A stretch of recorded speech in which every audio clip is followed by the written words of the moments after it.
Toujours dans cette chronique matinale, on parle de vous les femmes occitanes, d'après le livre de Jordi Labrousse, Femmes d'Oc. Savez-vous que ce sont des femmes toulousaines qui ont tué le grand guerrier Simon de Montfort, envoyé par le pape Innocent III pour conquérir les terres du Sud? Un peu d'histoire. Au concile de Latran IV, en 1215, le comte de Toulouse, Raymond VI, est déchu de tous ses droits au profit de Simon de Montfort, qui livre la ville à la soldatesque. La beauté de Toulouse est aux mains des barbares.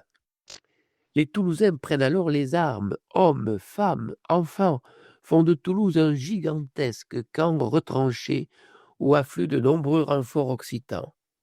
Raymond VI rétablit son pouvoir.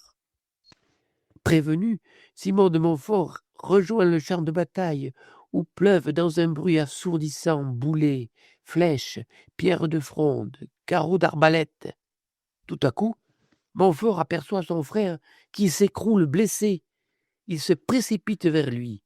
Alors, d'un trébuchet, qui est une arme de guerre qui projette des cailloux, manipulé par des femmes, part une grosse pierre vers Montfort. Et écoutez ces vers du chant de la croisade qui nous indiquent la suite.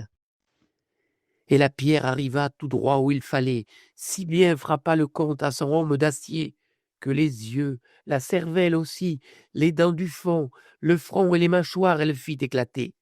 À terre il tomba mort, livide, ensanglanté. Alors une immense clameur de joie envahit Toulouse. « Loup est morte, le loup est mort !»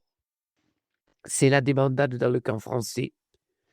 Le fils, Amaury de Montfort, perdra toutes les conquêtes de son père, et en 1224, il abandonna le pays occitan pour retourner en France. Les comtes de Toulouse avaient gagné cette première croisade, mais bientôt, une nouvelle guerre de conquête s'engagera, menée cette fois par le roi de France. Retrouvez la langue occitane dans Radichatz, le mardi de 18h à 19h, le dimanche de 14h à 15h et en podcast. Buona semana, al ribeire.